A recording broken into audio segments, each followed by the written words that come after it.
Okay, so this capacity, not all the people are having the same kind of capacity. So although if we take two persons like A and B, although they are having, they both of them are mentally well developed, but the ideas taken by each and every person for a particular situation or a particular instance could be vary. So all these decisions or the are depending on how they are perceiving that particular situation and how their thoughts, ideas. So with this, it could be different.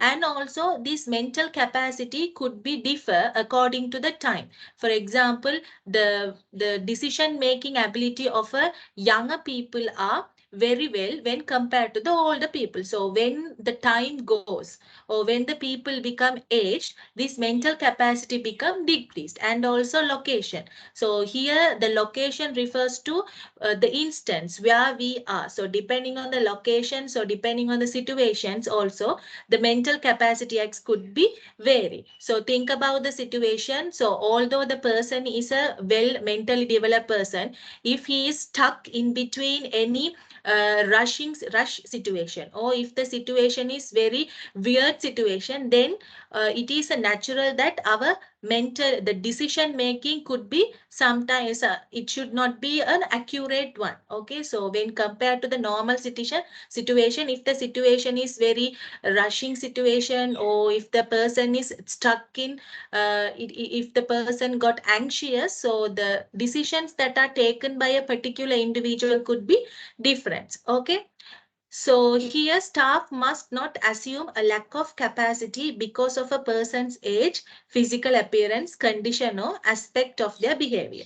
Yes, so in the previous class, we discussed that regarding this assumption. So all this unconscious bias, all those things are mainly happening due to this assumption. So here also, when we are talking about the mental capacity, the staff or the professionals who are engaged in the health and social care settings, they can't assume a lack of capacity by observing a people appearance. Okay, so if the people physical appearance is not well, he or she, the staff cannot come to an conclusion or the assumption that the person is having a lack of capacity. And also with the person's age, sometimes even the elderly people may have the good mental capacity when compared to the younger people. And also the aspect of their behavior means how they are behaving. So all sometimes their behavior is not good, but when we are if when we are seeing their real capacity, it is very good. They may like sometimes adult people, they may look like, or their behavior look like a childish one, but in a situation, the decisions that they are making should be like very accurate. So it is important. So the staffs, by the look and by the appearance, by their behavior, by the age, we can't come to the conclusion that the mental capacity is low. So this is regarding the mental capacity. So what is lack of capacity? So we studied that mental capacity is a person's ability to make the decisions without any third person interference, which make themselves a good positive outcome.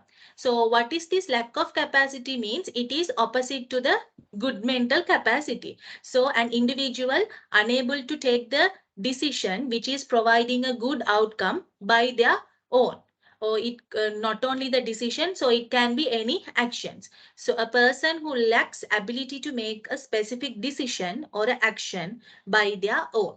So this inability, it is not the permanent one. Sometimes it can be a permanent one or the temporary one.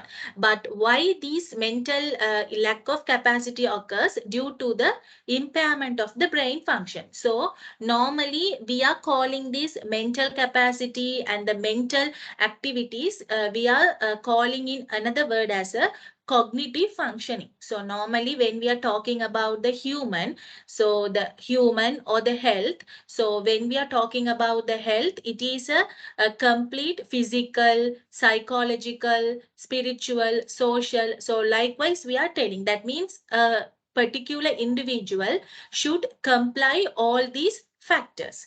So in other terms, for the mental, we are calling it as cognitive function. So what are the things coming under the cognitive function is like memory, our memory. So the thinking power, so the decision making, thoughts, ideas. So all the things that are related to the brain, we are calling it as a mental functioning or the cognitive functioning. So if the person is lack of capacity means definitely that particular individual having a impairment in the brain functioning. So if the brain function got impaired only, the person's ability to think, ability to memorize, and ability to take judgments and ability to make decisions all will get collapsed. And also this brain function, it may be temporary or sometimes it may be permanent.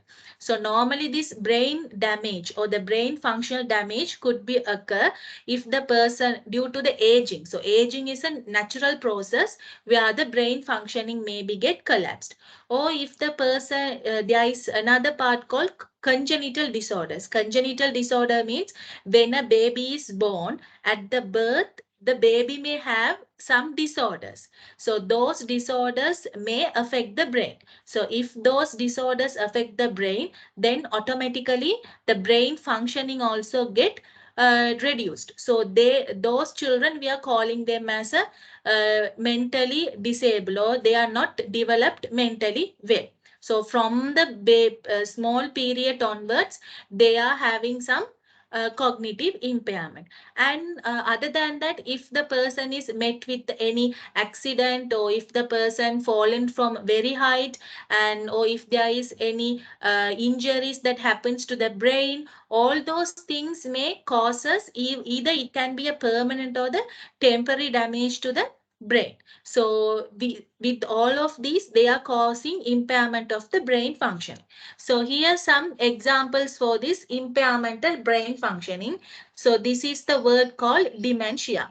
So dementia, it is irreversible. So it can't be reversible. So and it is a chronic mental disorder. So normally this dementia occurs in all the period only. That means no, commonly it is affected the elderly people. So with the time, with the aging, the chronically the brain cells and the brain function, day by day they starts to decrease. So if the function starts to decrease, then the person also may have starts to develop some cognitive impairmental functionings, like they start to lose their memory power, and they start to sometimes these people, they can't identify the objects as well. They can't say where what is the accurate name of the object, name of the place. Even they can't unable to memorize, or they can't unable to point out their family members as well. Sometimes the husband, children, they lost all the memory power. So this is, we are calling it as a dementia. It is a chronic cognitive impairment. So when we consider about this dementia patient, so these kind of patient, they are unable to take decisions by their own. So when we are talking or when we are providing a care for the dementia patient, so any care that we are taking, we are not asking the decision from that particular individual. So on behalf of them, we are asking the close relatives, so like daughters or husband or wife, like them, to make the decisions which are good for them. So that is but the decisions that they are taking are all are confined to this Mental Capacity Act. Okay. Then learning disability, sometimes the developmental disorders may cause this learning disability, brain injury, and severe mental illness. So these are some of the examples where this brain function impairment causing this lack of mental capacity. So, okay. So we can assess the mental capacity level. Okay. So, wait a minute.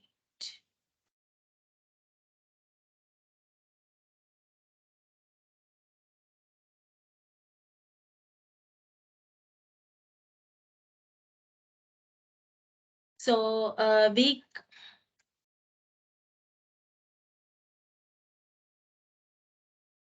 So we can assess this mental capacity level of a particular individual. So why this assessment is important? Because if we are not assessing the mental capacity, then we can't identify whether the person is actually having the lack of capacity or not. So for the confirmation and for the further management only, we are assessing an individual's mental capacity level. For this assessing the mental capacity level, we are using a assessment type called two-stage test of capacity. So two-stage means there are two different criterias we are using for this assessment. That's why we are calling it as two-stage test of capacity. So first criteria, does the person have an impairment due to brain damage caused by illness or any other external factors such as substance abuse? So the first factor is, so first we are checking whether the patient having the brain damage or whether the patient is having that brain impairment due to any illness or if the person is having any external factors. Yes. So illness means if the person's brain get damaged due to any illness. Sometimes the patient may have get infection. So the infections that can damage the brain cells. Okay. Or other than that, sometimes the heavy depression, heavy anxiety, and also there are some psychological disorders called schizophrenia, bipolar disorder. So all these are some of the psychological conditions. So whether the brain impairment occurs to the particular patients due to these medical conditions or if the patient is got that impairment due to the abusive substantial usage. So substance abuse means, so normally we are including the alcohol and other illegal drugs. So illegal drugs like cocaine, marijuana, heroin. So if the person is taking these kind of drugs, so they are the illegal drugs. So if they take these kind of drugs, definitely they are damaging the brain cells and causing the brain impairment. Even alcohol. So if the person is taking the alcohol beyond the normal limit, so there is a range for taking the normal limit of alcohol. And also even this marijuana. Marijuana, it is not the simple term, we are calling it as ganja. So in some countries, they are accepting the use of marijuana. How? This marijuana, it is having a very, very medical purpose. Okay, so normally if the person is having the, for the HIV patients especially, so for the HIV AIDS patients, they are having very, very low appetite level. That means they won't have that much of hunger. Okay, so they won't eat. And also for these patients, they are having vomiting always. So if the vomiting increases, so we can't stop that vomiting by using our routine normal drugs. So for these kind of patients, especially for the AIDS patients, for the treatment management, we are using this ganja, that means marijuana, in a limited amount. But the term marijuana or the ganja, we are not using for the medicinal purpose. So for that terms, we are calling it as a Demerol. So, but how the people in the foreign countries, they are allowing. So if the person is having any disorders like AIDS, and if they are subjected to use this marijuana, so they are issuing a medical card. So if the person is having that card, then they can take only that much amount of marijuana for their medicinal purposes only. So for that purpose only, those countries like Bangladesh and other European countries, Portugal, they allowed to use this marijuana.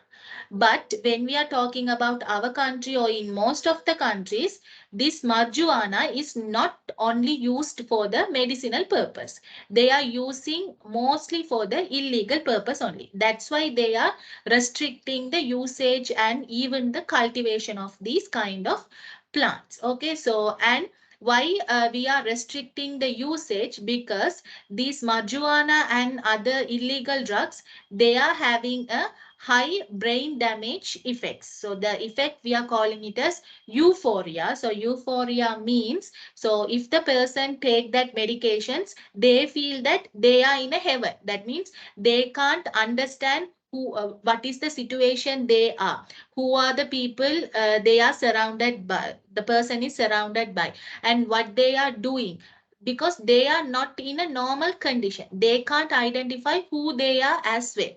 So they can't identify, so that is the situation they are, that's why. So that kind of thing we are calling it as a euphoria. Euphoria means very that means we can't express the happiness in words. Okay, it is excessive happiness. So but those happiness, the particular person who is consuming the marijuana, they will think they are in a happy mood, but it is definitely causing harm to the people who are surrounded by them. So that's why we are taking it as an abusive abusive drugs, or the usage of abusive drugs. And like alcohol, even the alcohol also, there are some alcohol we can use for the medicinal purpose, but for a small part. Even the wine, red wine, it is very good for the even for the pregnant mothers, we are advising to take the red wine, but in a very small amount, because it is well rich in normally red wine means they are making by using these grapes and all the other fruit items. So they are very rich in that means the blood supply, that iron rich content. So if the iron rich is very good, then it can increases the blood formation and the blood supply to the body. But if it is taken in the beyond level, then it is become an abusive. It also causing, and it mainly these alcohol, when we are taking beyond the normal range, they directly damaging the brain cells. So if they are directly damaging the brain cells, then definitely they are causing the damage to the they are causing the impairment. Okay, so first one is, so first we need to check whether the person is having any illness, or whether the person is diagnosed with any abusive consumption, abusive products.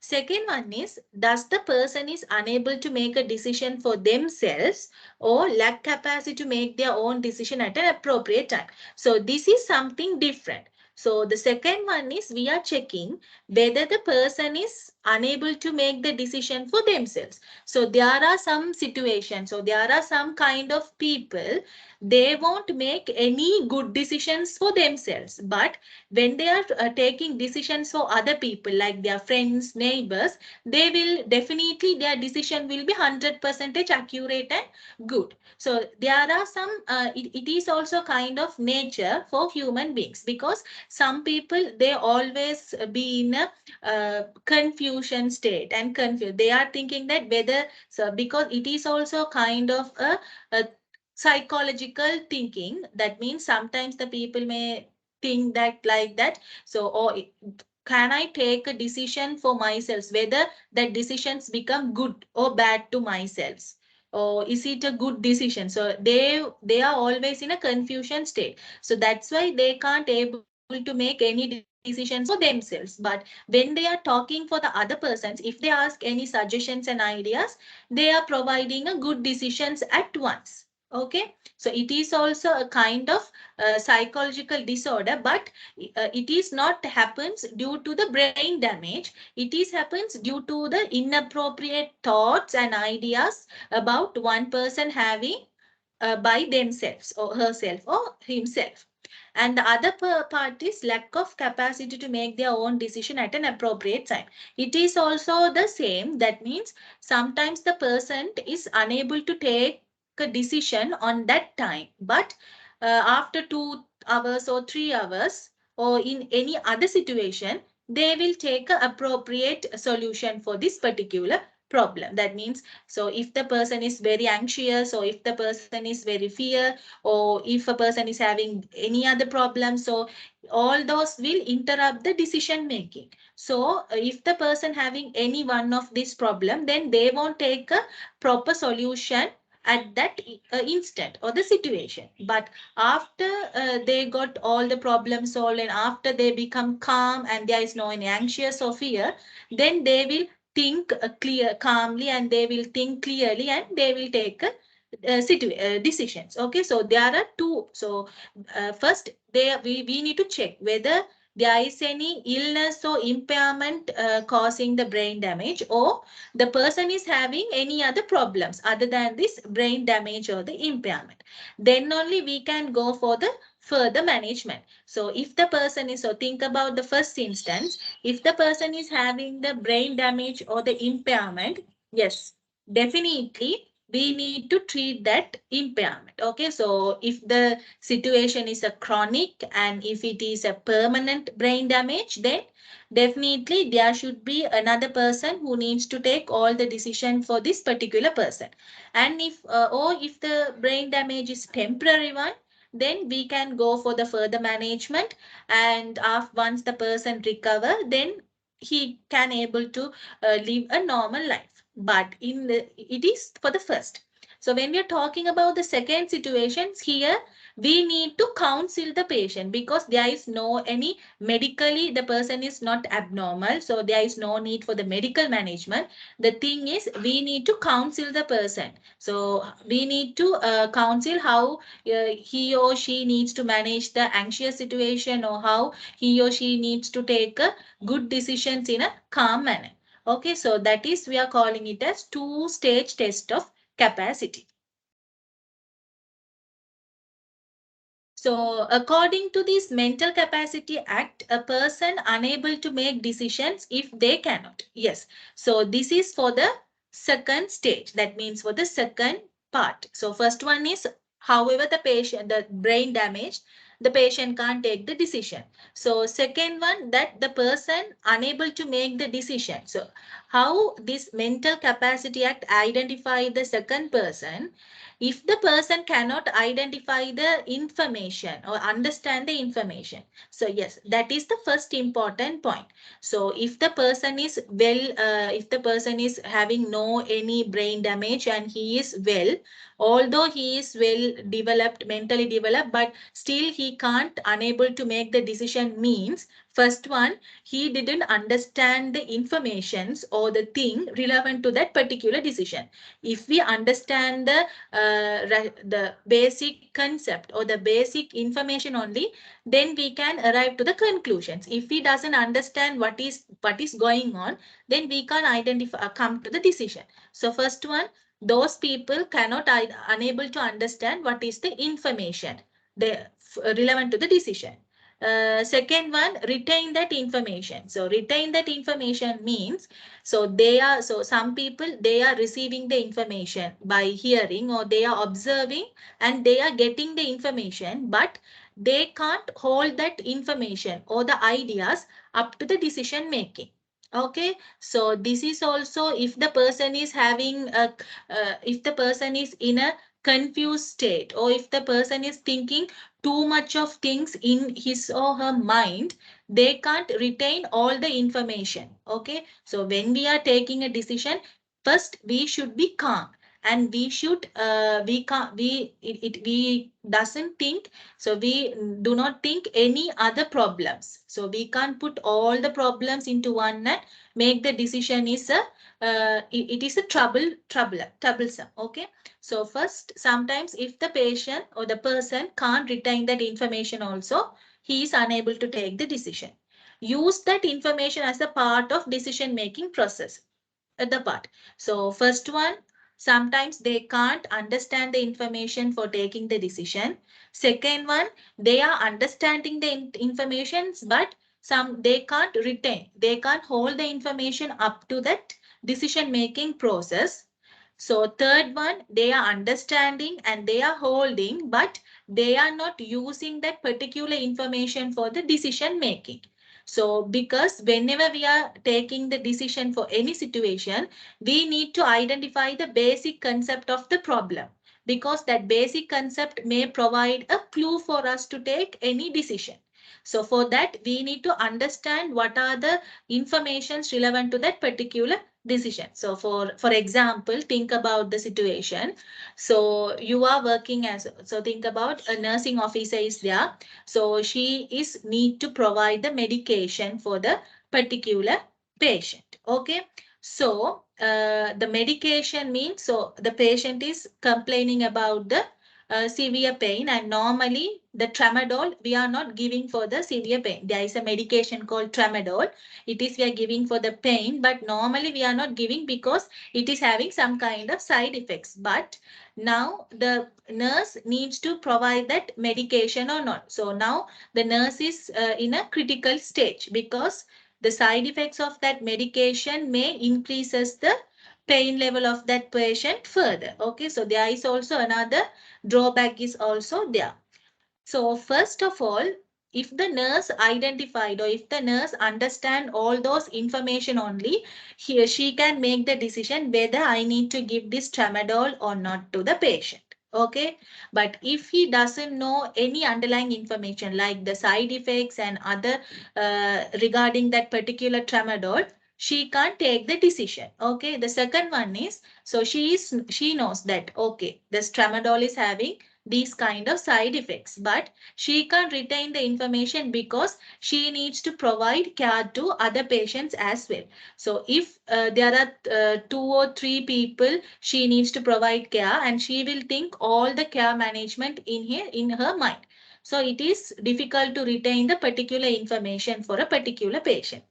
And the third one, she not so she understand okay we can't provide so she knows that okay tramadol is having those kind of side effects, but he is not using that information whether we can give this medication or not. Why? If she knows the side effects of the tramadol, then she need to compare it with whether the patient is having that side effects also. Normally, tramadol is having severe constipation. Okay. So if the patient is also having constipation, then we can't give the tramadol. So if the nursing officer, if she identified, okay, this patient is having tramadol, sorry, having constipation, then she can make a decision at once. Okay, I can't give the tramadol. I need to give any other pain medication. But she knows all the information and she retaining the information, but she doesn't compare it with the patient condition. So this is one simple example I am telling. So it can also happen. So this is the second. So how the when we are talking about the second point here, so those 3 situation or those 3 criteria making the persons unable to take the decision for themselves. So are you clear up to now regarding mental capacity?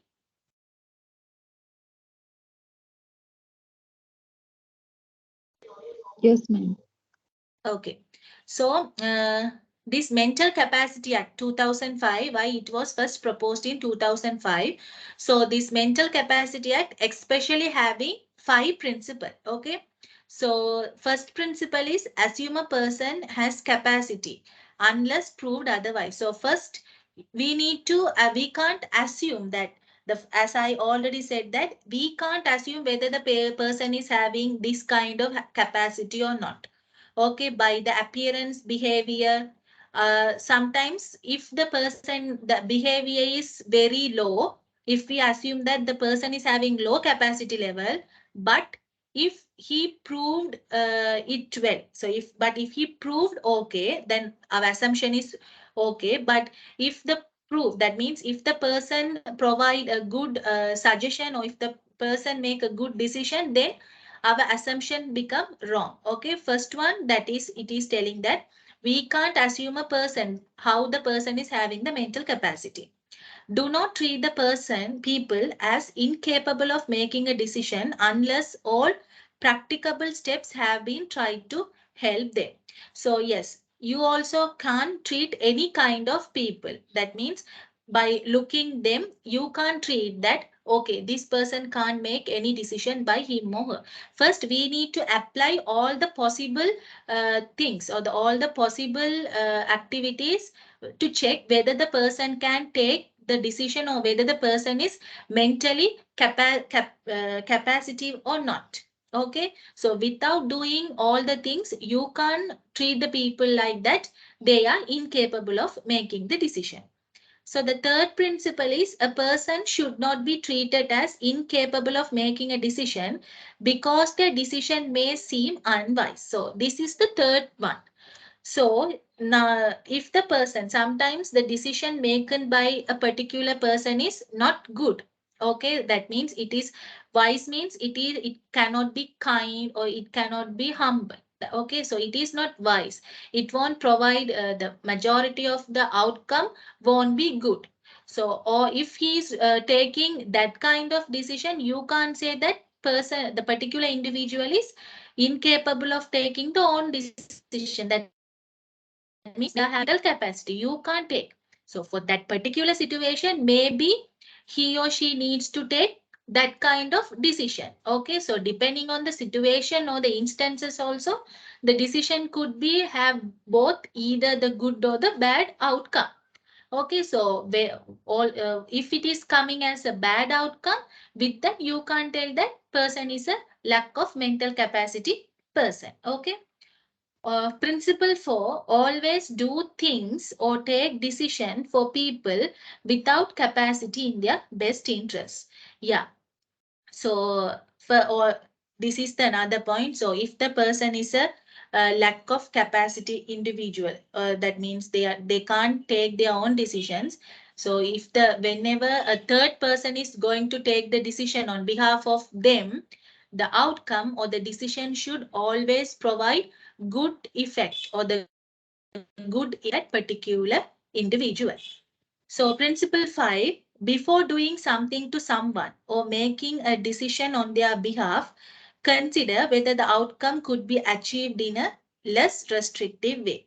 So, this is another point. So, these 4 and 5 are similar. So, before you are taking any decisions or before you are providing any action on behalf of the people, so the actions and the decisions that the third person taking always should provide the good outcome in a less restrictive way, means they can't restrict the person the person's life in a severe manner. It should be the sometimes, so think about the situation. So if the person is unable to, if the psychologically ill patient, so if the doctor or the physician's telling that we need to keep the patient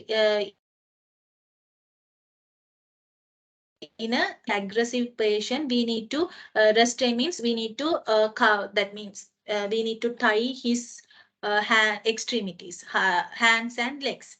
But if a third person is going to take or make the decision on behalf of them, so they need to they straightly they can't accept, okay, you can do like that.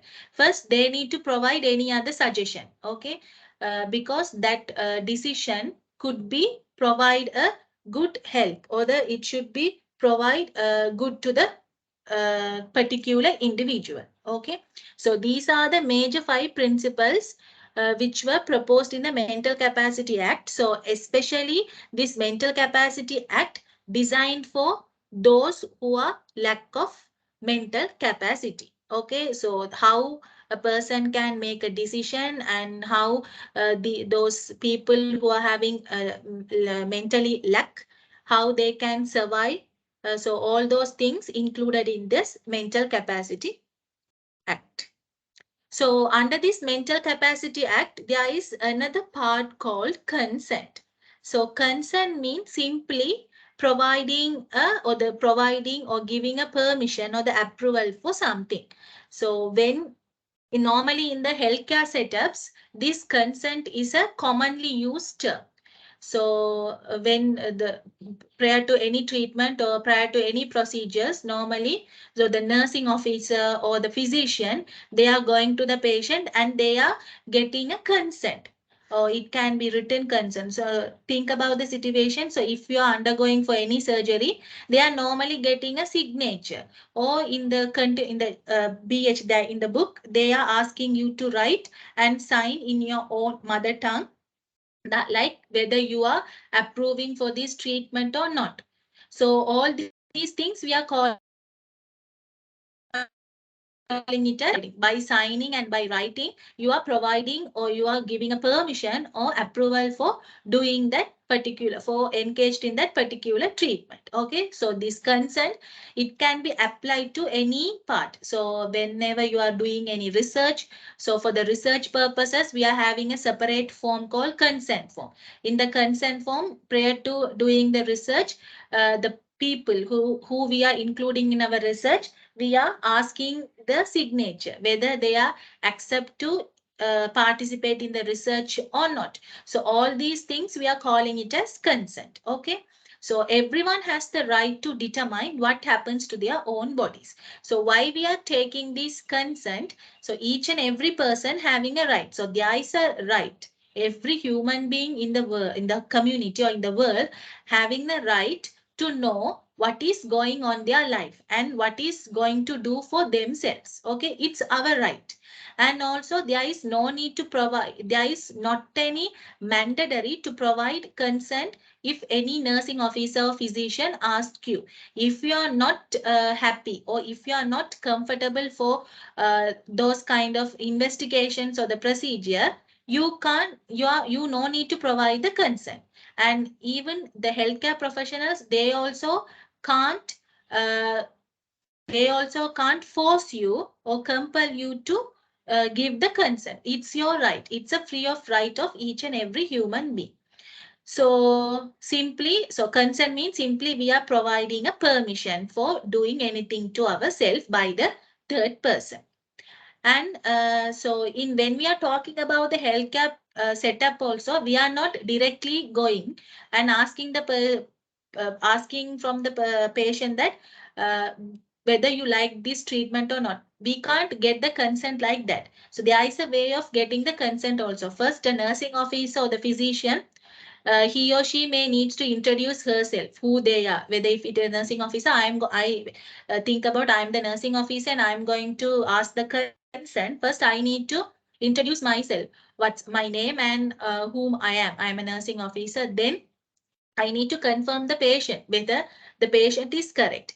Then I am going to tell about the patient condition, how the patient condition is now, and why we are going to do this treatment for this patient, and whether with this treatment the patient condition improved or not, and what are the patients may have any side effects, or whether it is a cost effective, that is also we need to tell.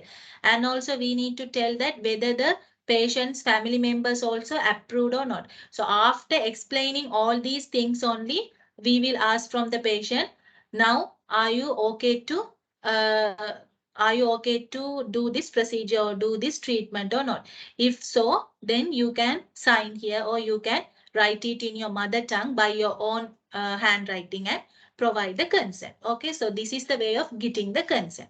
So normally there are two types of consent. They are verbal consent or the non-verbal consent. So if the person's unable to make any verbal consent, we are going for the non-verbal consent and we can ask verbally. And but normally in healthcare setup, we are maintaining this written consent as it is we are maintaining it as a legal document, not for the verbal consent. And when compared to the verbal or the non-verbal, this written consent is it is very good because we are having something in a paper. So because words means some people may forget and they can't hide. Okay, but the written consent means we can keep it for a longer time. So to be valid, it must be given. So how this consent can be given? It should be given freely. Okay, the person needs to or the individual need to give the consent freely without any force or the compel by the third person.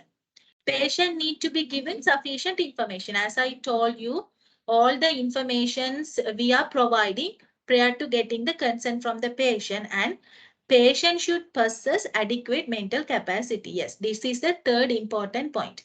So you can't, that's why we are introducing ourselves and we are asking all the necessary informations. And we each and every point we are asking whether the patient can understood or not. Why? Then only we can identify whether the patient is ability to make the decision by their own. Okay, that is mentally capable patient. So by this only this consent should be valid. if you are getting the consent forcefully, or if the patient is a mentally incapable patient and without providing any information you are getting the consent, then that consent won't be valid. Okay, so any person can sue you against that particular consent, as we are thinking that this consent as a legal document. Consent can be withdrawn at any point. Yes. So if you provide the consent at first, but after engaging into the normally, this consent we are doing for the research purposes. So at first, when they are asking the consent, you are providing the consent to participate in a particular research. But with the time, if you are thinking that you are unable to participate in the research, or if you are thinking that any harmful to you, at any point, you have the right. Each and every individual have the right to withdraw that consent. You can just let out. You can tell that I am not going to continue in this research. I am not like to involve in this particular treatment, or other than that, and you can withdraw the consent. And there is no one have the right to question you why you provide the consent earlier and why you are withdrawing now. Okay, it is a right. So it's a right to provide your consent, as well as if you are not happy and if you are not thinking it's good for you, you have the same right to withdraw as well. Okay, so this is the regarding the consent. It is also stated under this Mental Capacity Act. So here, this is the Mental Capacity Act 2005 Code of Practice. For your reference, you can use. So here I have mentioned the URL of this PDF. So once you click, you can download this book as well.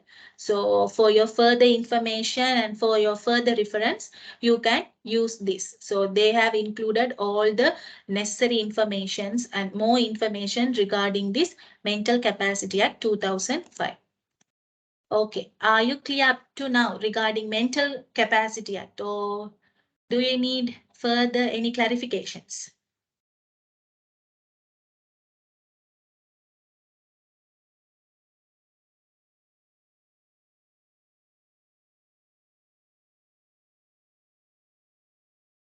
Do you have any doubts, or are you clear?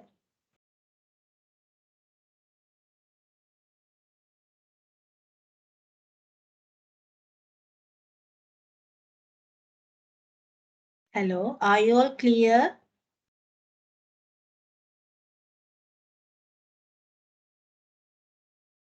Yes, miss. Okay. So next, we'll move on to the next act. It's a Human Rights Act. So before going to this Human Rights Act, first we'll see what is this human rights mean. So human rights, so whenever we are talking for the, even for the normal any situations, we are talking that we are having the human rights, there are human rights, like that we are saying. So now we'll see what are these human rights means, and who are the people need to follow this, and what are the institutions they are having. So first we are see human rights. So they are a kind of rights. Kind of rights means they are a basic rights that and freedom which all the people have in a community. So each and every individual living in any kind of community, like irrespective of their religion, caste, and their language and their other basic factors, each and every person having some kind of basic rights and freedom when they are living in each and every community. So those basic rights and freedom, we are calling it as a human rights. So those rights cannot be taken away by any individual, or it can be any authorities, although they could be restricted in certain circumstances. So all the individual are having these human rights. Okay, so as it is especially proposed for the humans, we are calling this human these basic rights as a human right. So any person can't take in these human rights from any individuals. For examples, I can't take your human rights, at the same time you can't take my human rights as well.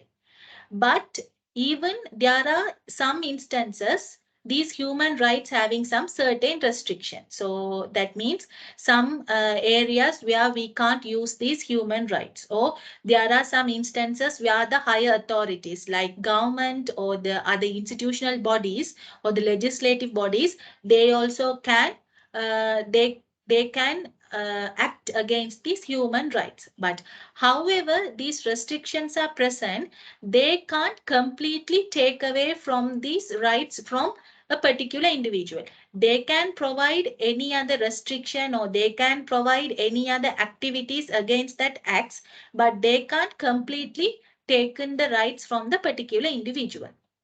So in other terms, we are calling it as a moral entitlement. So yes, moral entitlements mean, so these rights, they are helping an individual, how an individual could live a peaceful and a freedomful life in a particular community, and how an individual should have a relationship with other persons who are living in the community, how they need to perceive themselves, how they need to shape their life. So all these things we are calling it as a moral entitlements. So these are the moral entitlements that every individual in the world possesses simply in the virtue of the fact that he or she is a human being.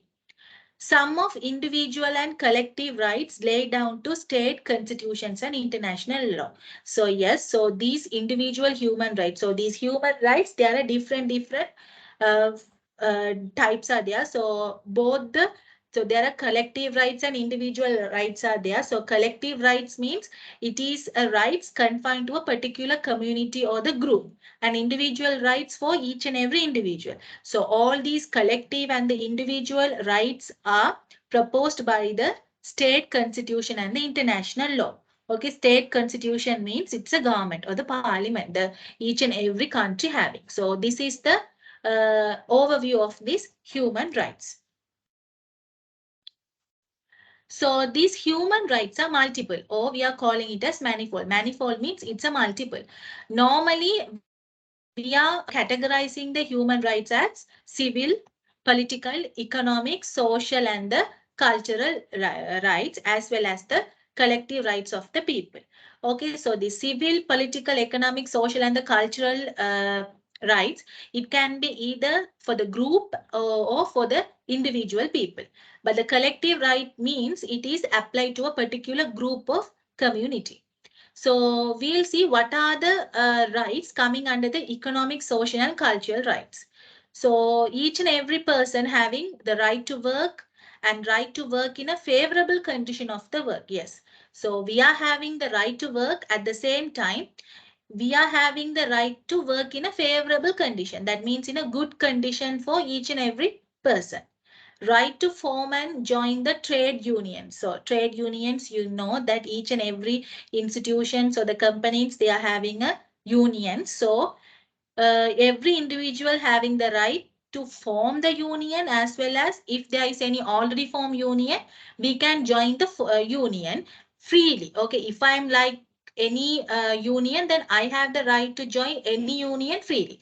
There is no one to interfere with my right. Right to social security, right to health, education, and protection of the family. So these are the rights coming under the economic, social, and the cultural rights. Then when we see the civil and the political rights, first one is right to life. Yes, each and everyone, our survival and our life, we are having a right to live, or we are having a right to life. Freedom from torture and cruel, inhuman or degrading, yes. So each and every individual having the freedom from torture. So any person can't torture you. Okay, and any there is you can't undergo for any cruelty. And even the punishment or the treatment, it shouldn't be a degrading or the inhuman being. All are rights. Okay. Freedom from slavery. Slavery means that you can't work or you can't do anything for some other's order. Okay, so you have the right to work independently. And forced labor. Okay, anyone can't force you to do a particular work. Right to liberty and security of person, right of detained person to be treated with humanity, freedom from movement, right to a fair trial, prohibition of retroactive criminal law, right to privacy, right to marry and find a family.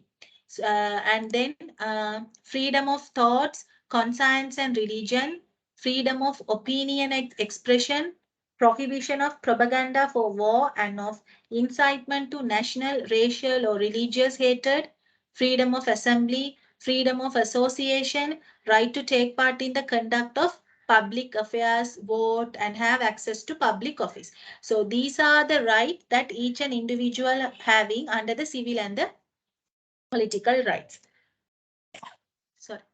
So when we are talking about the collective rights, that means for a group of people, so a particular group of community or the people having the right to self-determination and the development, free use of resources, peace, a healthy environment. And also they have the rights of national, ethnic, religious and linguistic minorities and rights of indigenous peoples as well. Indigenous peoples means the people, that means the ancient people or the people who are living from the ancient times. We are calling it as a indigenous peoples. So even the indigenous community also having a separate kind of rights for their particular community groups. So that is also coming under this human rights.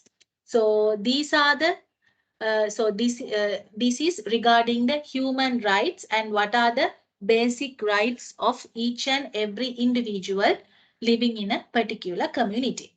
So the rights are there. So the government or the legislative body, they have proposed all these rights, but there is a separate legislation should be formed in order to monitor whether these proposed rights are maintained and functioning properly among the individuals present in the community. So for monitoring all those things, and whether we need to know whether the people living in the community having an any aware regarding their rights. So for monitoring all those things, the United Kingdom proposed a separate legislation called Human Rights Act 1998. It was first proposed in 1998.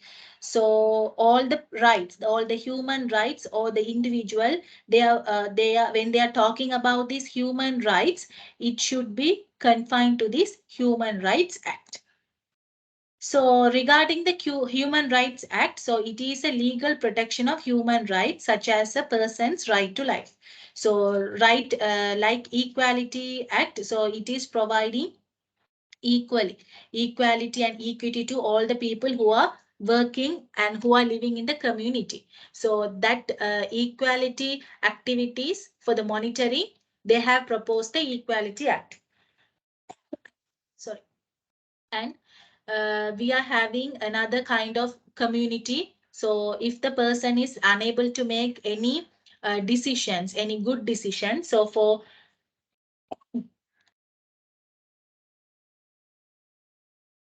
the wealth and for the goodness of those kind of people, they have developed the Mental Capacity Act.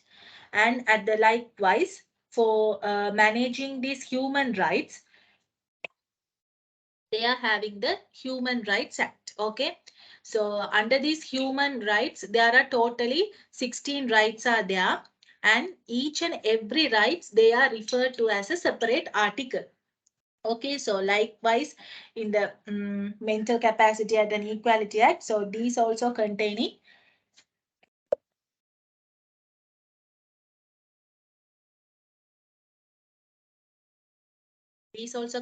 a different separate articles. So there are 16 rights and each, so there are totally 16 articles are there.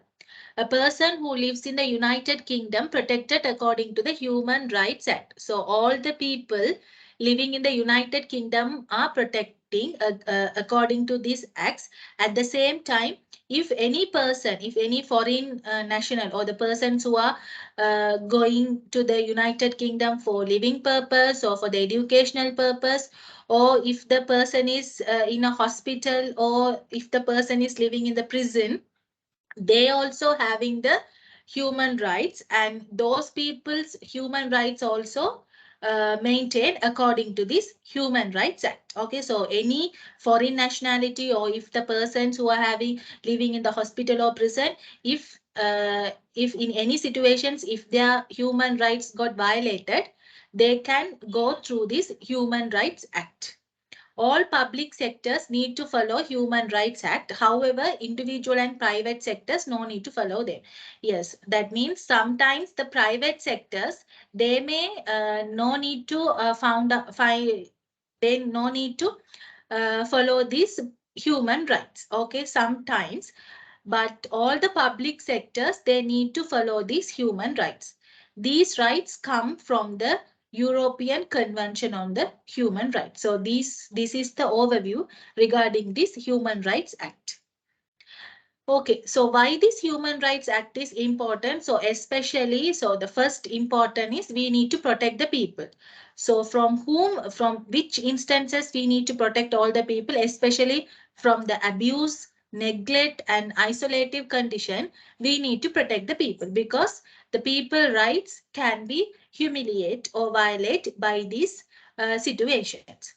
And then these rights give power and enable the people to speak up and to challenge the poor treatment from the public authority. So this is the second one. Yes. So if we have any human rights as a legal one, and if we have any rules and regulation, then we can have a power. So each and individual can able to justify their rights, and each and every person can able to get what they need from the society. So if they know these rights only, they can able to talk, or they can able to raise their voice against that maltreatment authorities, or against that maltreatment. So for that, we need this Human Rights Act. It sets out the minimum standards of law, how the government should treat you. Yes. And also it is having the sets of standards, how the government, the governing body needs to treat each and every person in the society. Parliament must think about the new law follows the Human Rights Act before it comes into force. Yes, other than that, so this Human Rights Act, first, if the government, if the parliament, or if any legislative body proposing a new kind of law, before that law comes into the practice, with the help of this Human Rights Act, the parliament needs to be approved, or the parliament needs to be monitored whether this right can protect the people. So by having or by imposing this right, whether it can protect all the individuals, or whether it provide any good good outcome to the people. Okay, so without go throughing, they can't impose any kind of rights or any kind of rules regulation directly to the into the practice. Okay, so for all these monitoring purposes, they have proposed this Human Rights Act 1998. And who are the peoples needs to follow this Human Rights Act? First one is the police. Then National Health Services employees. Okay, the health service. So this NHS. So for the in the United Kingdom, for these health services, all the health services are coming under this NHS. Then local authorities and their employees, nurses and the personal caregivers, they are also importantly main this, because these nurses and the personal caregivers, they are providing a specific care to each and every individual. So they should follow this human rights.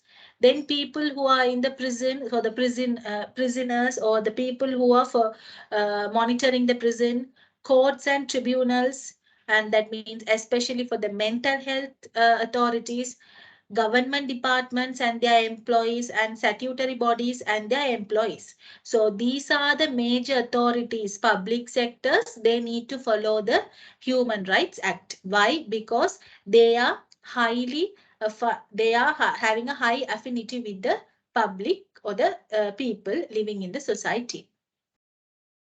then we can have these. So specific rights means all these human rights we can, other than that civil political types, we are having another three types. One is qualified rights, absolute rights, and the limited rights. So all these human rights, we are classifying or we are identifying all these 16 human rights into these three major types as well. So what is this qualified rights means? A public authority can sometimes interfere with rights if it is in the interest of the wider community or to protect other people's rights. Yes. So sometimes some human rights can be interfere with the public authority, but that interference could provide good, it can't humiliate, or it can't provide any bad things or the bad outcome to all the people. But that interference, if it is providing any good outcome to other people's right, then we can have that interference. So that kind of rights we are calling it as a qualified right. So here one example is freedom to manifest religion or belief. Okay, so this right, we are telling it as a qualified rights. Why? So sometimes think about the situation. So we can take a dress code. Okay. So not all the religion accept all kind of dress code. So when we are talking about a particular institution, so according to this right, okay, so according to this right, a person can manifest or the person can change their dress code according to their religion or belief. Okay, so in that situation, a public authority. So, for example, think about in a school, all the people needs to wear a frock above the knee.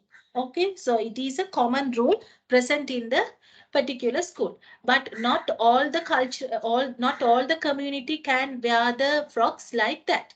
So, in this situation, the public, that means the school, it is a public authority, so the school, it can formulate or it can formulate the law that the people who can't unable to wear the frock, that means they need to wear the frock, but it can below the knee level.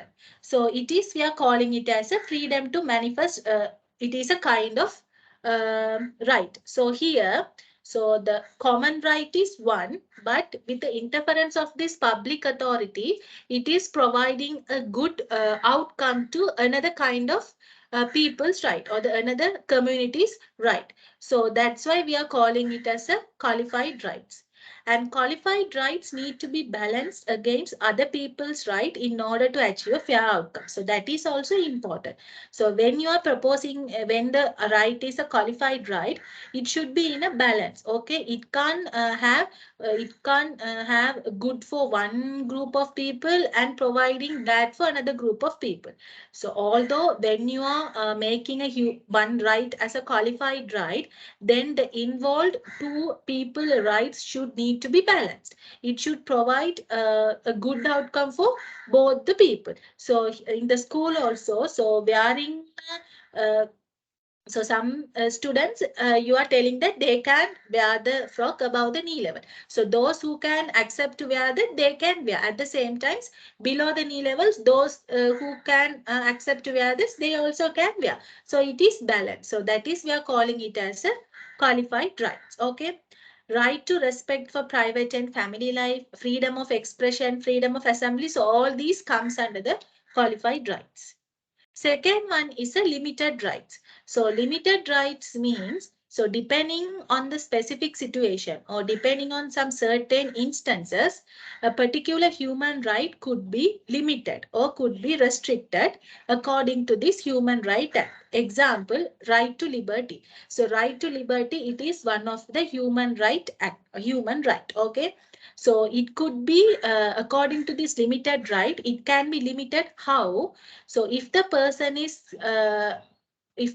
is convicted for any crime and sentenced to a severe time prison, then we are calling it as a right to liberty. So this right may be limited. So in this situation, for these kind of persons, we can limit this right. Okay, so this is, we are calling it as limited rights. Absolute right means so any rights which cannot be interfered with any other reason, even during the war or public emergencies. So according to this Human Rights Act, there are a set of rights which we cannot formulate or we cannot manipulate with any other third party interference. Even during the wartime or if there is any emergency situation also, we can't manipulate or we can't change that particular right. Those we are calling it as an absolute right. For example, right to freedom from torture and inhuman and degrading treatment. So although it is a war, we can't torture the people. Okay, although it is a medical emergency, we can't provide a degrade treatment. Okay, each and every person should need a proper treatment. So you can't say that okay, it is a war time or it is a medical public emergency time, then we can make some changes in the treatment method, or we can keep other people in, we can provide treatment to a set of people and we can leave other people. In a public emergency time, you can't tell. Okay, so there are rights. So these rights we can change. We can restrict or we can change or we can't do anything. That's why we are calling it as a absolute rights. So these are the three special labeling that we are giving for the rights that are confined to that Human Rights Act. So according to this Human Rights Act 1998, so these are there are 16, majorly there are 16 rights coming under this Human Rights Act. So first one, right to life, prohibition of torture, prohibition of slavery and forced labor, right to liberty and security, right to a fair trial, no punishment without law, respect for your private and family life, freedom of thought, conscience and religion, freedom of expression, freedom of assembly and association, right to marry, prohibition of discrimination, protection of property, right to education, right to free election and abolition of death penalty. So these are the major rights that are confined to the Human Rights Act 1998. Other than that, there are several other rights also present in each and every community. So here the normally 10th of December internationally celebrating as a Human Rights Day or the International Human Rights Day. So this is regarding the Human Rights Act. So normally under this module we need to study mainly three legislation. First one is the Equality Act. Why we need to provide equality and equity to all the people in the workplace or even in a normal community. That means we can't discriminate any people against their protected characteristics. So for the monitoring on the for maintaining and to have an awareness regarding this equality, we are having that Equality Act 2010. And also even though we are having all these equality and all those things, there are not all the individual are same. There are some situation or there are some people where they can't unable to or they are unable to take a good decisions for themselves without any third person's help. So in these situations, the decisions or the actions that are taken by the third party may sometimes cause harmful to the particular individual. So in order to protect those individual, another act was proposed by this UK government, that is the Mental Capacity Act 2005. And the third one is the Human Rights Act. So it is normally all the basic rights that are each and every individual having in each and every community. So it should be followed. For monitoring all those things, we are having this Human Rights Act. So as a healthcare professional or when you are working in the health and the social care settings, you may encounter different kinds of people. Sometimes the people may be mentally ill or people having different language, culture, race, religion. So that's why, so as a healthcare professional, you can't discriminate all the people according to their characteristics. So you need to have or you need to provide the care for all the people equally. by respecting their rights and providing the dignity to the patient. So that's why we are mainly focusing these three special kinds of rights here. So are you all clear up to now, or do you have any doubts?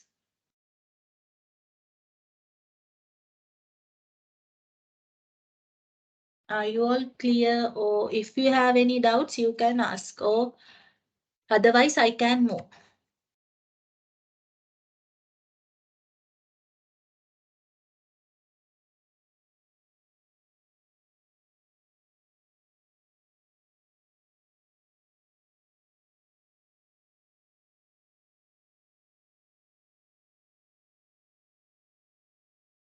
Clear means? Okay. So okay, now we'll see. So what are the models of practice? Okay, so we are having some. So for each and every, for describing each and every law, so for describing each and every situations, we are developing some kind of models.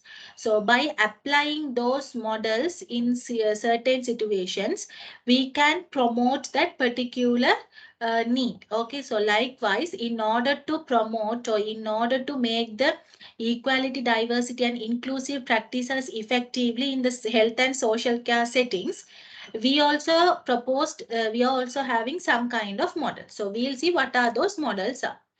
So equality refers to the equal and fair treatment of individual regardless of some factors. So you all know this. It refers to the people being accepted, appreciated, and valued who they are. Yes. So by equality means we need to accept each and every individual who they are, and we need to appreciate and we need to value. Okay. Each and every person having their values. You can't disvalue them. Okay. So all these things will included into this equality and inclusion, diversity in the health and social care settings. So for explaining this, there are two models of practice are there. So first one is the equality opportunities model and differences and diversity model. So with these two terms, you can identify or you can have some idea what is these models going to tell to us. So first one is a equality opportunities model. So main aim of this model is all the people who are engaged, who are in the community or who are engaged in the treatment, all should treated to be same. So how it's so normally in the Equality Act we have studied this earlier. So likewise, irrespective of their gender, age, race, educational qualification, and the economical background, so all the people they should be treated as same, and the choices and the opportunities should be provided to each and every individual also should be same. So we can't discriminate any individual. We can't discriminate the opportunities and we can't discriminate the choices and the chances to a particular individual by considering those irrelevant criteria. So those irrelevant criteria are the protected characteristics we studied in the Equality Act. Other than that, these educational qualification, economic backgrounds also, we are labeling it as a irrelevant criteria. They are not relevant. Also, this model stated that those irrelevant criteria must not be viewed as a reason for inequality or the discrimination. So, and in addition to this, this equal opportunity model stated that if there is any barriers to this equality identified, they should be identified immediately and they need to be removed. Okay, so we can't have all these barriers which are interfering the promoting or which are interfering in the proper implementation of equality, diversity and inclusion. So that is we are calling it as a positive intervention or the positive action. So furthermore, according to the section 149 of the Public Sector Equality Duty Act, so it provides underpinning the legislation for various activities that are carried out within the public sector. So this ensures policies and procedures are effective and efficient in catering for the diverse people and meeting their needs. So this equality opportunity model, it is also similarly, so by this it is one of the application of that Equality Act. Okay. So the importance of these equality opportunities models, why it is important. So by having this by practicing or while applying this equality model in the health sector, we can prohibit the discrimination, we can promote the gender equality, we can create awareness about the rights of the patient, and we can work efficiently in the problem solving, and also we can check the specific law. We can check whether the each and every institution following the laws that are imposed by the each and every institution. So for this only, we are having this equal opportunity model.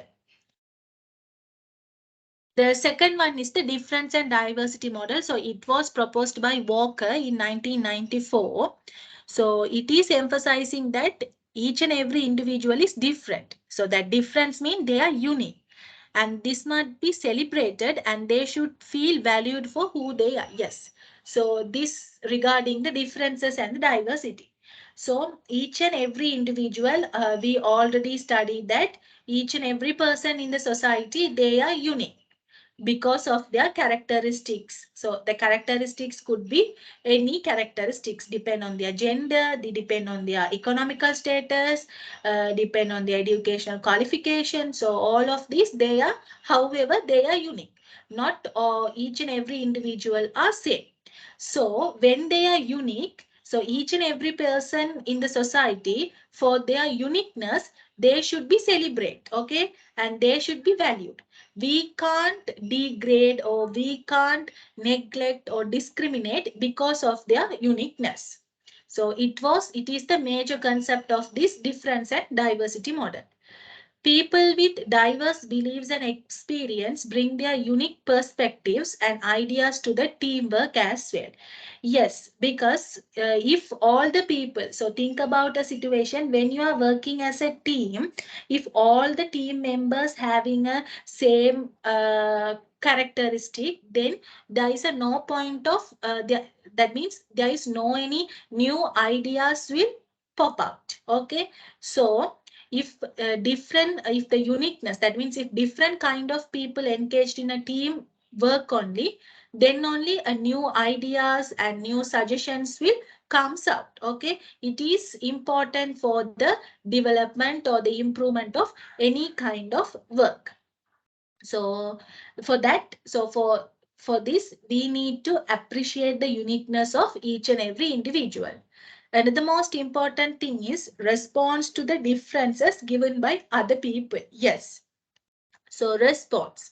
So how each and every person providing a response to the difference, whether they are appreciating or whether they are accepting the response or whether they are valuing the response or whether they are discriminating their difference, or whether they are enjoying or whether they are celebrating the difference. So the response is important. Why? How, depending on the response only, each and every individual uh, can understand how they are, or then only. So with the response is the major one. Why? Because with the help of the response only, an individual can able to travel or can able to go further in a work or in any kind of setup. Okay, so response is also another important. So these are the major concept or the underlying basis of this difference and the diversity model. So it is a kind of the psychological model. Why? So difference and diversity. So we are mainly focusing on the uniqueness. So we are thinking each and every individual, how they are perceiving another individual depending on their characteristics. So that perception only making that particular individual to accept or valued or discriminate the uniqueness of the another individual. So that's why so all these are related to the psychological knowledge. That's why we are calling it as a psychological model of difference and diversity. Celebrates individual differences rather seeing their characteristics as a threat. Yes. So we need to celebrate their uniqueness. Okay, we can't tell that this particular uniqueness can cause harm or threat to the other person. Okay, so we can't assume like that. So this diversity and difference modules, it is having specially four major principles. They are: people function well when they are valued. Yes, it is normal. Okay, so when you are working in any company or when you are working in any setup, so in your workplace, when a higher authority, when your employer appreciate you, or when the employer value your work, and when they provide any gift or any provide any reward to your work, then only you can work very well. So for your, if any reward or if any appreciate given to your work only, we will think, then so it is very good. Then for getting more and more applauses, we need to work very hard. Then only a person can work very well. It is common. It is nature to any kind of individual. So the major principle of this difference and diversity model is also that one. So people will function well when they are valued only. Considering the individual and group differences makes people feel valued. Yes. So as they are having this kind of difference, when they accept their difference and when they appreciate it, then they can think they are valued. Okay, because of having although they are having that kind of characteristics, once they receive any appreciation, then they think valued. If they feel any disappointment or discrimination, then they won't valued much, and also the functioning of the people also become decrease. Empowerment is gained by learning from those who are different. Yes, empowerment means it is a development of own. That means it can be the physical, cognitive, and all kind of development of on by own. Okay, so by learning something from others, I am developing my characteristic or my activities, my abilities. Okay, so for example, sometimes you may have different kinds of skills and abilities. So think about the situations. I am not good in making a decision in, I am not good in handling the problematic situations. Okay, I am always anxious and I am always threatened when hear about any problematic situation. I won't take any good decisions at that time. But you are the one who is you are the one who is very calm, and you are very good in taking a decision even in a problematic situation. So the thing is, you and I having a different characteristics. Okay, so so by accepting your characteristics, I can make a talk with you, and I can develop myself. How can I make a good decision, or how can I handle a problematic situation in a effective manner? So I can learn by looking yourself. So here I can't I'm not considering what is your uh, protected characteristic. So what is your other uniqueness? I am just following the ability to handle all those things. So why I am focusing all those things? Because I am valuing you are having a different kind of uniqueness. So by considering all those things, I am also able to develop myself.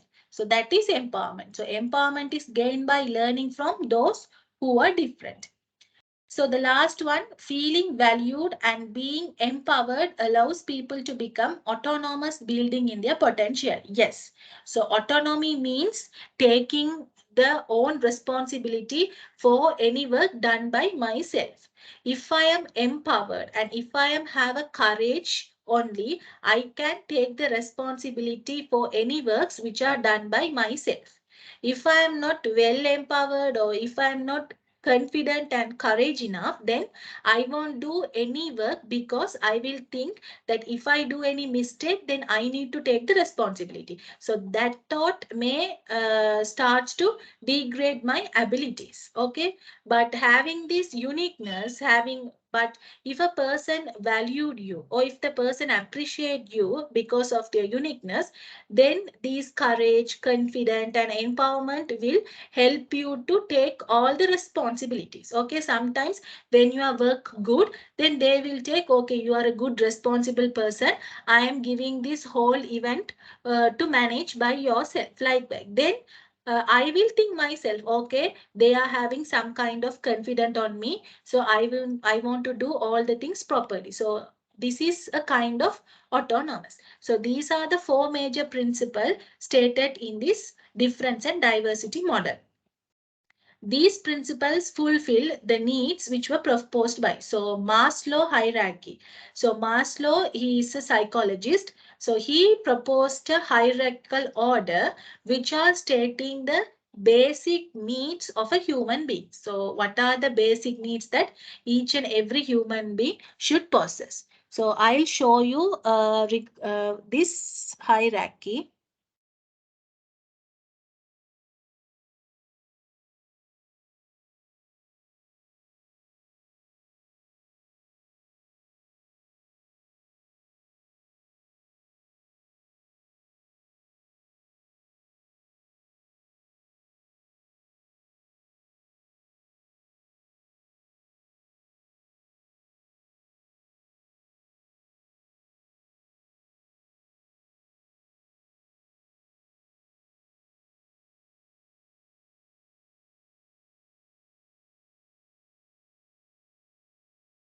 This is that hierarchical order, Maslow's hierarchy we are calling. So from the bottom to top, so the bottom is the uttermost important need of the each and every human being, okay, in the world. So the needs are going like this. So these are the very important needs. The next important is safety, and likewise it is going. So the importance of the need is decreasing when going up, okay. So in the bottom, you can see the basic and most important needs are the physiological needs. They are air, water, food, shelter, sleep, clothing, reproduction. All those things are the basic each and every person should need. The second one is the safety need. Safety needs like personal security, employment, resources, health, property. And then love and belonging like friendship, intimacy, marriage, sense of connection, family. Esteem. So esteem, self-esteem or the esteem means, so self-esteem means how a person perceives or thinks about themselves. So how I am thinking about myself. I can think that I am a knowledgeable person. I am a beautiful person. I am a well-talented person. So this is the way that I am thinking myself. Okay, that's why you may, each and every one of you may think yourself in different way. So that is, we are calling it as a self esteem. So no one can interrupt my self esteem because I am 100% having a confidence in my thoughts. And respect, status, recognition, strength, freedom. And self actualization means desire to become the most that one can be. So I am thinking that I am like, or I decide to become the most respectable person, or I am decide to become the most talented full person. So these are the this is called self actualization. So this is Maslow hierarchy. So uh, especially, so this,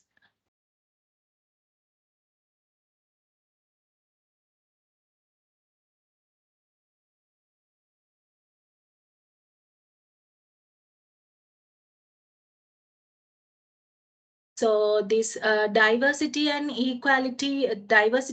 differences model. So these principle mainly fulfill these needs. Okay, so here, so each and everything, so self-esteem, self-actualization, love, belongings. Why? If we respect and value the uniqueness of the person, then all the other things will be fulfilled. All the needs of the person will be fulfilled. Okay, so this is regarding those two models. So those two models are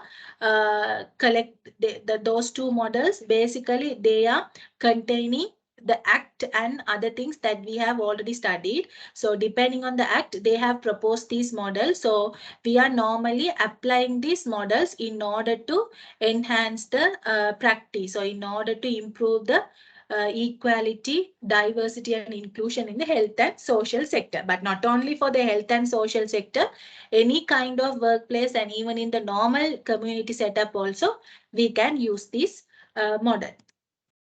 And now we'll see how these models applicable to the health and social care settings, how we can apply to this health and social care. So first one, everyone should have access to the same medical treatment and the social care facilities. So that means even the poor people or the rich people both should have need the same medical treatment. Although he is having a money, we can provide all the good treatment to him and neglecting the poor people. Okay, it is not the by the equality model, we are providing same medical treatment and the social care facilities. Available care should be affordable to all the people despite of their economical grades. This is also the equality opportunity models. So the care availability should be affordable. Even it can be afforded by the poor people or the rich people. Person-centered care.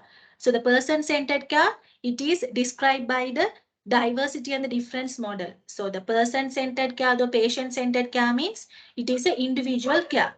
So the care that provided by one person, not all the persons are not the same. Okay, why? We are identifying the uniqueness of a particular person and we are providing the care according to that uniqueness. Okay, so it is applicable by this difference and the diversity model. Works in a non-judgmental manner. It is also coming for the difference and diversity model. That means we can't judge any person we can't judge any person depends on their characteristics. That means we should accept, appreciate their uniqueness. Then only we can value them. Identify and assign the duties and responsibilities according to the specific abilities of an individual during a teamwork. This also comes under the diverse and difference and diversity model. Yes, so we need to identify the specific abilities. That means uniqueness of the individual. Then we need to provide the according to the abilities of the particular individual only we need to assign the duties. Then only they can work in a very good manner and the productive or the outcome should be very well. So these are the ways, so how we can apply these two models in a health and social care setting. Now we'll move to regarding the barriers. So even although we are having all the good ways, or we are practicing all the possible manners to develop this equality, diversity and inclusion, still there are some factors or there are some actions which could interfere in the proper practice or the proper application of these equality, diversity. So those we are calling it as the barriers. So we'll see what are those barriers and how they are causing the impact to this equality, diversity and inclusion. So there are some set of barriers. So first one is a physical barrier. Physical barrier means like disability or handicaps or age, gender, shape of the body, or technical and natural issues like narrow entrance. Think about if the person is a disabled wheelchair bound person and if the entrance is narrow, then he can't go through that. And also if the floors are slippery floors and the elderly people, they can't walk they can't walk easily. So these are regarding the physical barriers. Social barriers like isolation, prejudice, discrimination, culture, attitudes, their health beliefs like will come. Institutional barriers means the lack of clear institutional policies, then procedures and poor quality of service providers and not being given choices. That means the institutions, they are not providing any multiple choices for the treatment options or the lack of adequate resources like interpreters and equipment. So these are coming under the institutional barriers. Psychological barriers like mental health disorders or the brain injury, memory impairment, or the all activities leads to the inadequate mental capacity. Financial barriers, sometimes there is a need to pay for the medical expenses. Even the low cost people, that means poor people, also need to provide the medical expenses. Some special groups like refugees receive less welfare benefits as they are refugees, and people with impairment may have the higher transport cost or may require personal carer to accompany them. That means if the person is not normally, if the person is having impairment, for look after them, we need to pay high cost for another person to look after them. So these are the financial barriers. Communication barriers, inappropriate use of words, phrases, and even the voice, tone of the voice, inappropriate tone of voice, improper use of gesture. Gestures means body languages. Even the way that you are seeing, your blinking eyes, the way that you are standing, the way that you are holding your hands, crossing arms, the way you are sitting, or all those things will tell each and everything to the person. So these are the kind of non-verbal communication. And lack of human aids. So human aid means translators, the people who are translating, and the interpreters. And improper use of sign languages like Braille, the persons who are the blind people. So if the sign language is not using properly, for them we are using this Braille. So these are the barriers for the for equality, diversity, and the inclusion. And now see how they are impacting or how they are influencing those equality and diversity and inclusion. Prevent an individual from accessing services that may needed for their health and well-being. Yes, so these barriers, they are preventing the excessive or the accessible to the services. Increase the risk of developing the illness. Yes, if the barriers are increased, then there is a improper access for the services. So if the services are not properly accessible, then it can increases the particular illness or disability or the poor outcome of the particular person. Prevent an individual from having a fair opportunity for an employment. Restriction of getting education regardless of the talent. Yes, so normally in some school setups, they are paying higher cost, that means donation. So although the child is a very talented child, if the parents are very poor and they can't afford that donation, then the particular child cannot able to get the admission to the school. Or sometime in some schools, they are having a exams or the interview for the parents. If the parents are well educated only, they are providing the admission to the person. That it is not the way. Although the parents are not well educated, but the child may have the well talented. Okay, but by considering all those things, they are discriminating. So restriction of getting education. Okay, affects the mental health status such as depression. Yes, if the barriers are increased, they may have affect the mental health status as well. Loss of self-confidence and self-esteem due to the mistreatment in the name of. Yes, so normally if we are treat or if we are manage the patient or the people by naming the gender or the race, they definitely reduce their self-concern and self-esteem. Why? Because self-esteem means that I already told you that one person perceives themselves how they are. I'm thinking that I'm a very good person, I'm a well talented person, as I am a girl, I am very beautiful, like that I am perceiving myself. But if one person is discriminating that you are a woman, you can't do like that, then what will happen to my self-esteem? Then I will think, why I born like a female, it is good to born like a male. So likewise, or if it is any male discriminate against the female, then they may think, why I born like a male, it is good to be a female. Or why I born like to be, why I born in this community, it is good to born in that community, like that. Okay, so these are the impact of these barriers. Then we'll see how we can analyze the potential effects of this barrier. So we study the barriers and their impact, and how can we analyze the effects of this barrier. So first one is a physical barrier. Definitely it interrupt the equality and inclusion. Example, as I already told you, having a staircase for the building without any without having any lift or something between two buildings, the wheelchair bounded person unable to enter the particular building. Okay, so it is a kind of barrier. It is a physical barrier to the equality. And also, if there is any poor lighting, is also another factor. If the person is having a sensory interruption or the sensory impairment, and the lighting is very poor, then he or she can't maintain in that particular area. So it is a physical barrier. When we talk about the social inclusion barrier, these exist when there are limited facilities that can support the people in challenging the community barriers. Example, having no access to transport. Yes, so this is another. So this is how they are effective. Communication barrier, yes.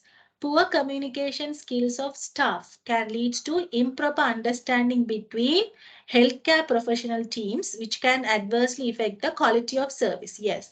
So communication not only between the healthcare professional and the patient, even if the communication is very poor between the healthcare professional also, uh, it can also causing the adverse effect on the patient quality of treatment only. Okay, so if the nurse not interpreting the condition of the patient properly, or if the physician, if the nurse doesn't get the actual point of the physician, then the quality of care provided to the particular patient become adverse. Okay, and also result in not having proper information available in accessible formats or languages to enable people to make informed choices in their care.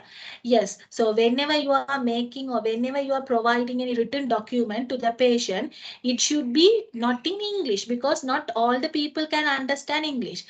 According to our country, it could be either Tamil or the Sinhala. It is better if in the both language in addition to the English also okay, but compared to English, both the Sinhala and Tamil must be must. Then only even a normal person can also read and identify. And also, in addition to the verbal parts, it is better to have the pictures as well, because not all the people are educated. Okay, if we are going to provide any treatment choices to the uneducated people, it is better to explain by having the pictures. Then it is easy to understand by any kind of person. Poor self-awareness result in improper usage of verbal and non-verbal communication, and not respecting people's values and treating people without dignity also leads poor positive outcome. So yes, so by using the filthy words, and also by degrading their cultural beliefs, and by kidding their cultural norms, values, these also may causing the poor outcomes in the patient sector. Okay, so these are related to the communication barriers. When attitudinal barriers means health and social care staff who do not respect the individual rights and have condescending attitudes towards they are caring for, implies that those individuals are perceived not to be equal as others who are not receiving the care. Yes, this is said that depending by considering their protected characteristic, if the healthcare staffs, they do not, if they are not respecting the person, or if they are not respecting the rights, desire, or the perceptions of the suggestions of the patients, and providing what they according to the healthcare staff wish, it is also causing the poor outcome in the patient. Okay, it is a kind of attitudinal barriers. Poor attitudes always result in the harassment, bullying, and the exclusion. staff may also be a recipients of discrimination. So these attitudinal barriers, not only for the patients, even the staff also may have this discrimination according to this attitude. So the poor attitudes made by the physicians may can causes harassment or any adverse effect to the nursing officers, or the activities made by the nursing officers may causes any poor adverse reactions to the other healthcare professionals. So these all improper attitudes can result in a unethical practice, especially the abuse. Also leads to poor work performance, denied access to community services, confidence and self-esteem, and mental health disorders such as anxiety and depression. So all those things again and again causing the both the physical, psychological, social, and emotional damage to the individuals who are experiencing that.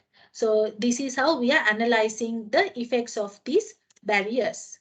So here, these are some of the videos I have uploaded here. By using this link, you can just go through these videos. So they are very simply, they are telling each and like mental capacity act and then unconscious bias and the barriers, all those things.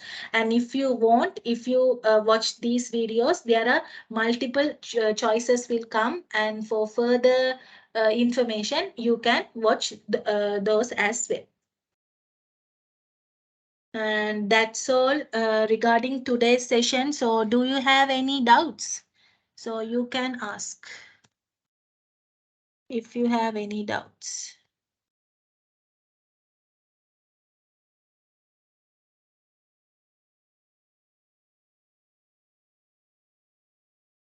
If you have any doubts, you can ask.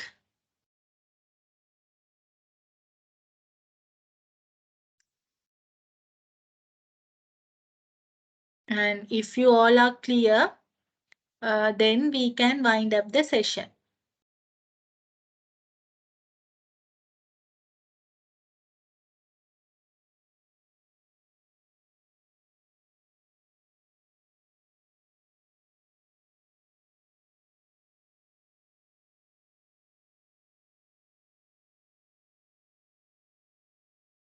I am clear. What about others?